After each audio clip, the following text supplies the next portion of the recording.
children, once again welcome you all. Today we will continue with class 6 geography, chapter 1, the earth in the solar system. In the previous class we have read about the members of the solar system. We will have a quick recap of the same.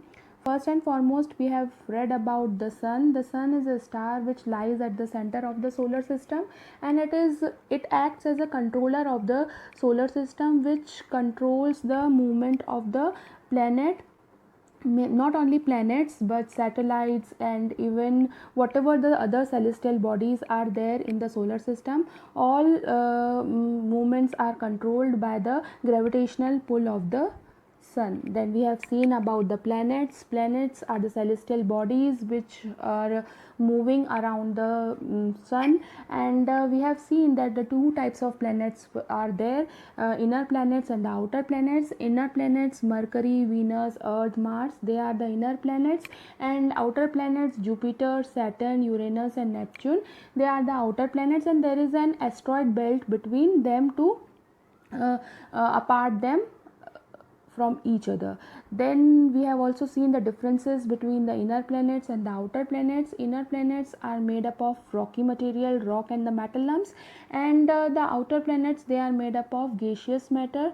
Inner planets do not have rings, and outer planets, they have rings. Okay, then we have seen about earth. Our planet, which is also known as the blue planet, because 2/3 of the earth is covered with water, and it is also a unique planet because till now the life, we know that the life is possible only on the earth because of the certain appropriate conditions which make the life possible on the earth. So now we are coming towards the moon. The celestial objects that revolve around the planets are natural satellites, and the another name for the natural satellite is moon. Except Mercury and Venus, all the other planets have moons, and specifically when we are talking about the earth, it has only one natural satellite, that is moon, and it does not emit its own heat and light. It shines because it reflects the light of the sun.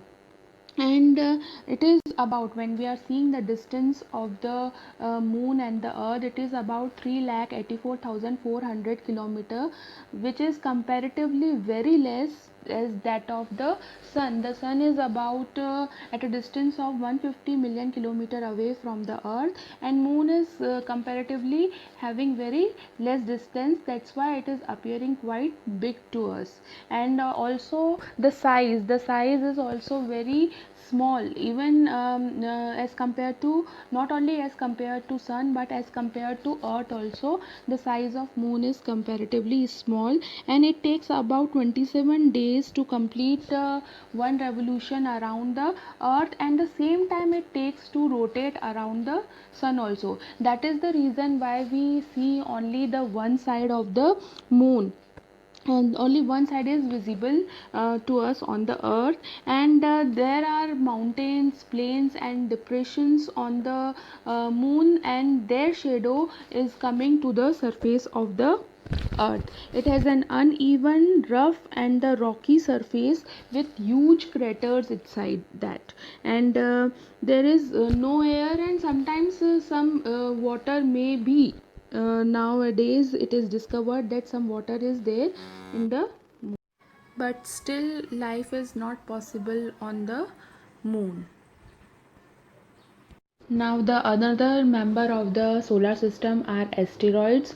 Many of the theories are there that how the planets have been created, and one such theory is the Big Bang theory, according to which a huge big star, even bigger than the sun, it came across the sun, and because of the gravitational pull of that star, many parts came out from the sun. These parts have taken the form of planets, satellites, then asteroids, meteoroids, etc. So asteroids are the tiny bodies that revolve around the sun. They are orbiting around the sun similarly as the planets are orbiting around the sun.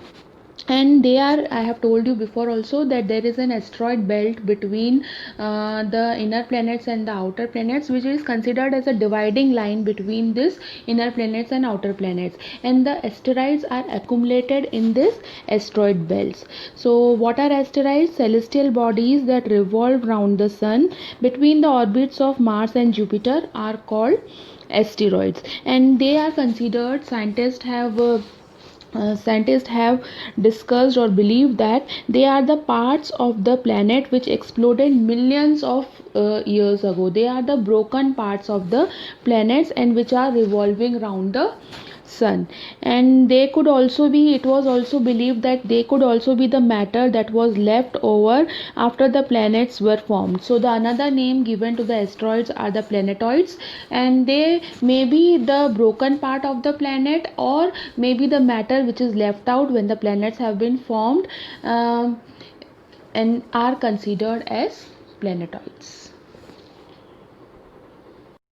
Meteoroids are even smaller than the asteroids. They are the small pieces of rocks which are orbiting the sun.